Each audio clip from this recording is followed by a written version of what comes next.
Are seed oils really toxic? Seed oils just may be one of the most demonized foods on the internet today. You probably have heard that they cause inflammation, damage your metabolism, or even increase your risk for death. But when we look at the peer-reviewed human evidence, the story is much more nuanced. And no, I'm not here to tell you to start to drink canola oil. I'm here to separate what the evidence actually shows from what social media says it shows. Hi, my name is Dr. Arianne Missimer, functional medicine practitioner, doctor of physical therapy, registered dietitian, and owner of the Movement Paradigm Integrative Health Center. Make sure you check out all of our videos on whole body wellness and root cause medicine.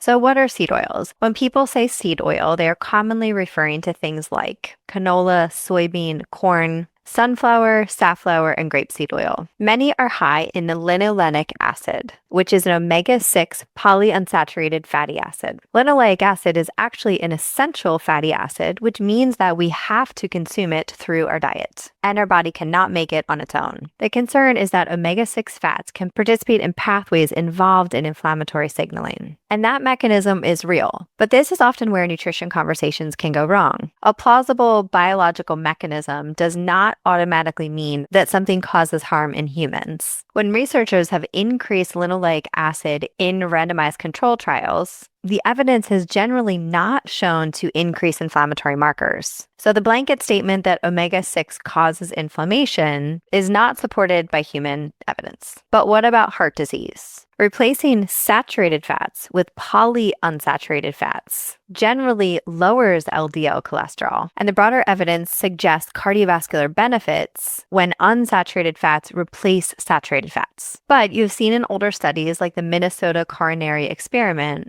used to claim that vegetable oils increased mortality. One popular statistic is that lowering cholesterol increased risk of death by 22%. But that is not the same thing as saying seed oil intervention increased mortality by 22%. The trial itself did not show a statistically significant difference in mortality between the intervention and the control groups. That 22% figure came from a secondary association between the magnitude of cholesterol reduction and mortality. That finding is absolutely worth discussing, but does not necessarily justify the headline, which is seed oils kill people. And this is exactly why we should not build an entire nutrition philosophy around one study. Why are seed oils everywhere? This is where I think some of the confusion comes from. Seed oils are incredibly common in ultra-processed foods. Many manufacturers use them because they are relatively inexpensive, widely available, neutral in flavor, easy to manufacture at scale, and they're also helpful for texture and consistency. They're convenient for frying food and food production. But the presence of a seed oil in an ultra-processed food does not prove that the oil is what's making the food unhealthy. Think about a bag of chips. It isn't simply potatoes and seed oil. It's usually a highly palatable combination of refined starch, fat, sodium, flavorings, and calories that are very easy to overconsume. So when diets high in seed oils correlate with poorer health, we have to ask, are we seeing an effect of seed oil or an effect of eating more ultra-processed foods? Those are not the same thing. So what about oxidation? This concern does have some validity. Polyunsaturated fats are more susceptible to oxidation than saturated fats, and repeatedly heating oils, especially during things like prolonged commercial frying, can create oxidation and degradation products. But again, context matters. There's a big difference between using some canola oil to cook dinner occasionally and regularly eating deep fried food cooked in repeatedly heated oil. Those should not be treated as the same exposure. So what should you actually do?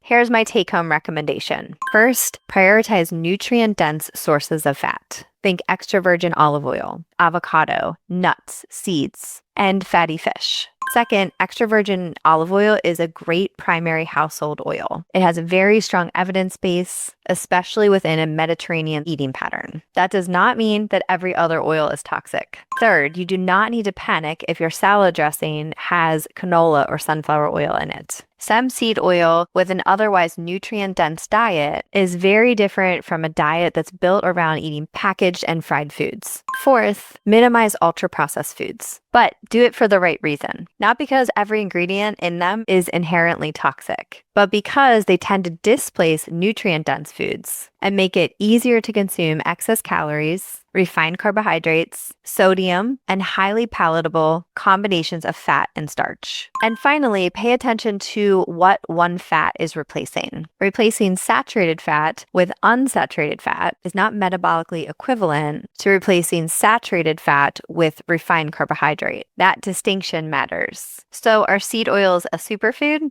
No. Do you intentionally need to add more soybean oil to your diet? Also no. But does the current human evidence support the idea that normal consumption of seed oils inherently causes inflammation, metabolic dysfunction, or cardiovascular disease? Nutrition needs to move away from good versus bad foods, butter good, seed oil poison, and towards better questions. What does the total dietary pattern look like? What is this food replacing? How much are you eating of it? How is it being prepared? And are you actually getting the nutrients that you need? That is a better focus because health is rarely determined by one ingredient. And nutrition science almost never fits into a 10-second villain story. Your body needs nourishment, not food fear. If you found this helpful, please share it with someone who has been confused by the seed oil debate and subscribe for more evidence-based conversations like this. Thank you.